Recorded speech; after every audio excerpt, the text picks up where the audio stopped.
안녕하세요. 장덕화 팀장입니다. 오늘 연금저축 관련돼서 좀 더 세부적으로 말씀을 드리겠습니다.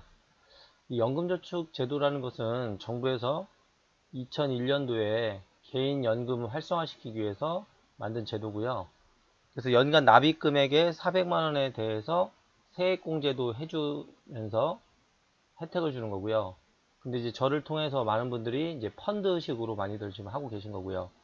그래서 기존에 만 50세 이상이신 분들은 연 600에 맞춰서 매달 50만원씩 자동이체 하시는 게 제일 좋고요. 근데 아직 만 50세가 안 되신 분들은 연 400에 맞춰서 34만원씩 납입을 하셔서 세액공제, 세테크 플러스 펀드 수익 이 두 가지를 다 얻을 수 있기 때문에 일반 펀드라든지 다른 거 투자하시기보다는 요 세테크가 되는 이 연금 계좌를 활용하시는 게 연금 계좌를 최대한 많이 채우시고 이용하시는 게 제일 좋은 방법이에요. 그런데 이제 많은 분들이 이제 이 부분까지는 아실 텐데 또 이제 IRP 계좌라고 해서 원래 개인 퇴직연금 계좌라고 하는 IRP 계좌가 있습니다. 원래 교사분들이나 공무원 이런 분들은 개인 퇴직연금이 없었는데 2017년도 여름인가 그때 이후부터 일반 공무원이라든지 이런 사학연금 받는 분들도 개인적으로 퇴직연금 계좌를 별도로 만들 수 있도록 허용되면서 IRP 계좌를 2017년도 여름 이후에 은행에 가셔가지고 은행 직원이 IRP 계좌 연 300까지 또 소득공제, 세액공제 되니까 추가로 가입하라고 권유를 많이 받으셨을 거예요. 그래서 현재 연금저축 말고도 또 IRP 계좌가 은행을 통해서 만드신 분들이 있다면 그것도 미래에셋 대우에 이것도 이전이 가능하니까요. 저한테 연락 주시면 이 IRP 계좌도 이전을 제가 해드릴 거고요. 그리고 현재 세액공제되는 연금저축을 다 꽉 한 달에 연 400이나 연 600을 채우신 분들이라면 그분들은 또 IRP 계좌를 신규 가입하셔서 세액공제도 연 300을 더 채우시고 또 매달 적립식 장기 투자하셔서 펀드 수익도 올리시면 됩니다. 그렇게 따지면은 이렇게 기존의 연금저축 400이신 분은 합쳐서 700이 될 거고요. 네, 700. 그 다음에 현재 뭐 만 50세가 넘으신 분들은 최대가 이제 900만 원까지 세액공제를 받을 수 있기 때문에 이렇게 해서 먼저 세테크 받을 수 있는 걸 다 채우시고요. 그 다음에 또 하나는 여기 보시면 전 금융기관을 합산해서 이 세테크 되는 연금은 연간 1,800만 원까지만 입금할 수 있게끔 정부에서 제한을 건 거예요. 더 많이 내고 싶어도 낼 수 있게끔 제한을 건 건데 그 이유가 돈이 많으신 분들이 개인 연금을 준비하는 목적이 아니라 세금을 피하려는 목적으로 여기다가 뭐 몇 천만 원씩 몇 억씩 집어넣으면 안 되기 때문에 그러니까 세테크도 해주면서 또 하나 개인 연금을 준비를 유도하기 위해서 정부에서는 1년에 1,800만 원까지만 한 달에 150만 원까지만 입금이 가능하도록 막은 겁니다. 그래서 어떤 분들 중에 추가로 더 입금을 여기다 하시려는 분들 중에 뭐 입금이 안 된다는 분들도 계실 거예요. 그건 뭐냐면 연간 납입 한도를 예를 들어서 600만 원으로 내가 해놨다. 그러면 한 달에 50만 원밖에 안 들어갑니다.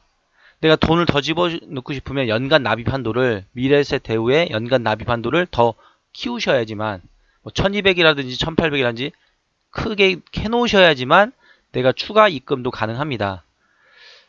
그리고 또 그 연간 1800만 원까지 납입할 수 있고 그 중에서 뭐 IRP하고 연금저축을 합쳐서 연 700만 원까지 또 연 900만 원까지 최대 세액공제를 해주는 겁니다.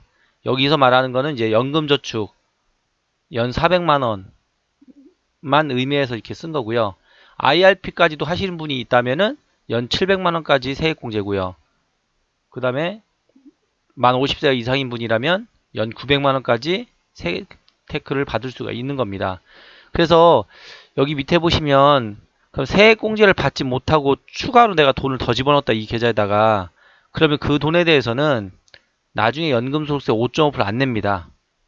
그리고 원금에 대해서는 세금을 안 내고요. 나중에 발생된 이자에 대해서만 나중에 15.4%가 아닌 연금소득세 5.5%를 내기 때문에요.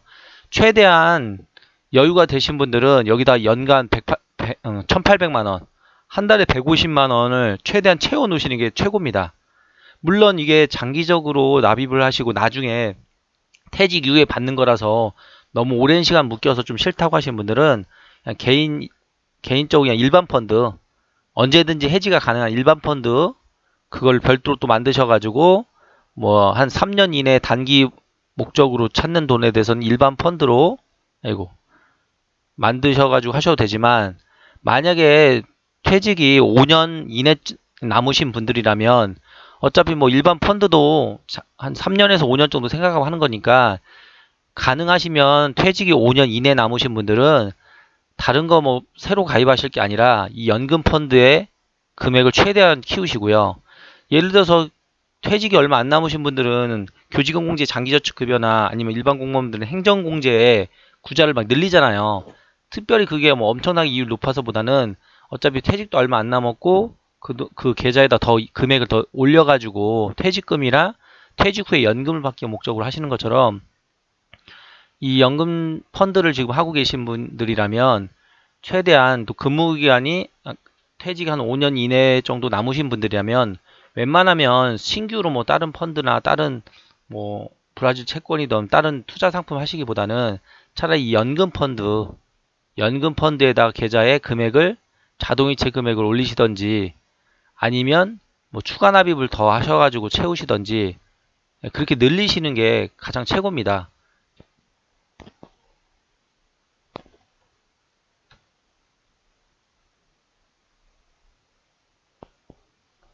그러시고 제가 자주 뭐 주가 차트에서 말씀을 드리는데, 그냥 코로나로 빠졌으니까 좀 최근에 몇 개월만 잠깐 뭐 급등한 개념이라기보다는요, 미국 주가 차트는 10년 전부터 계속 우상향하면서, 물론 올랐다 내렸다 하긴 하지만 우상향하다가 코로나로 급락했던 거고요. 더 세부적으로 S&P 지수를 보여드리면 2010년 10월부터 2020년 8월까지의 주가 차트인데요. 이 한 달 한 달을 이제 표시한 겁니다. 이게 보신 것처럼 물론 오르락내리락 하지만 전체적으로 우상향하면서 올랐었고, 최근에 코로나로 인해서 폭락했던 게 지금 코로나 전보다도 더 많이 올랐고요. 그다음에 기술주들이 많이 모여있는 나스닥 지수 같은 경우는 오히려 코로나 전보다도 훨씬 더 많이 올라가 있습니다. 주가가요. 그래서 최근에 요것만 보시면 너무 많이 올라서 좀 불안한 거 아니라고 생각할 수 있지만, 장기적으로 보시면 어쨌든 오르락 내리락 하면서 올랐던 거고요.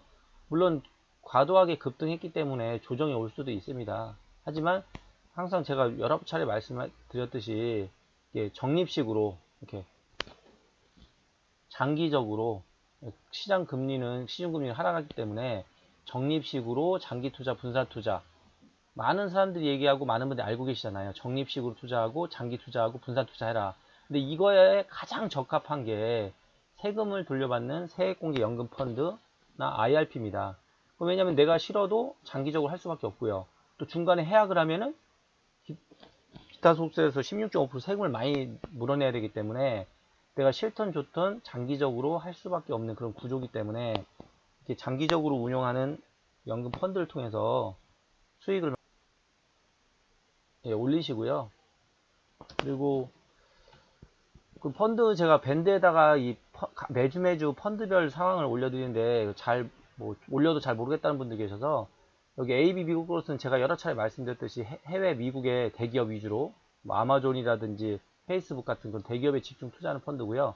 여기 보시면 3개월 동안에, 그래서 기준일이 2020년 8월 21일이잖아요. 그러면 지금부터 3개월 전, 그러니까 5월 21일부터 지금까지 8월 21일, 그 최근 3개월 동안의 수익이 14%라는 거고요. 여기 보시면 기준가 8월 21일 이 펀드의 한 좌당 기준 가격은 1980이고요. 80원이고요. 여기 보시면 환매 수수는 별도로 없고요. 사고 팔고 펀드 교체를 한다고 해서 뭐 따로 수수 들어가는 게 없습니다. 최근 일주일 동안의 수익률. 그리고 이 주가 차트는 1개월 동안의 요 청록색, 하늘색 요게 이 펀드의 수익률입니다. 맨 위에 파란색은 우리 코스피 200 지수를 표시한 거고요. 코스피 200 지수보다는 최근에 이 펀드의 수익이 높진 않지만, 어쨌든 최근 한 달 동안도 이렇게 오르락내리락 하면서 전체적으로 약간씩 오르면서 올라가고 있고요. 전체 흐름이 최근 3개월 동안 흐름도 상승 추세가 꺾인 건 아니잖아요. 여기 미국에 투자하는 주식 혼합형 한국형 TDF-2045도 마찬가지고요. 그래서 요 펀드를 보시고 또 매주 월요일마다 그 미래에셋에서 펀드 수익 안내를 보시면서 전체적으로 뭐 일주일이나 2주 동안의 변동에 대해서 예민하게 뭐 하시라는 게 아니라 전체적인 방향이 이렇게 뭐 상승 추세인 방향이 계속 유지가 되는지, 이건 아시아 그레이트 같은 경우는 이때 6월달 1월에서 7월 사이에는 급등했다가 지금 약간 횡보하는 모습이고요. 근데 어쨌든지 간에 하락 차세로 하락으로 꺾인 건 아니기 때문에 장기적으로 보시면서 채권형 펀드 쪽에 금액이 500만원 이상이나 좀 많은 금액이 있는 분들이 있다면 채권형 펀드에 있는 돈을 여기 말씀드린 AB 미국 크로스라든지 아니면 뭐 이런 삼성한국 부담되신다면 주식 혼합형인 요 펀드라든지 SF 플러스 아시아 그레이트 이런 주식형 펀드 쪽으로도 자금을 일부를 좀 옮기셔서 수익을 좀 더 개선하시고 이득을 더 많이 보셨으면 좋겠습니다. 이건 이제 AB 미국 크로스 펀드 안에 들어있는 주요 회사들이 나열한 거고요. 대부분 뭐 MS라든지 구글, 알파벳이 구글을 얘기하는 겁니다. 페이스북 이런 유망한 기업들에 대부분 투자하는 펀드니까요. 보시고선 문의사항 있으면 또 언제든지 저한테 연락 주시기 바랍니다. 마치겠습니다.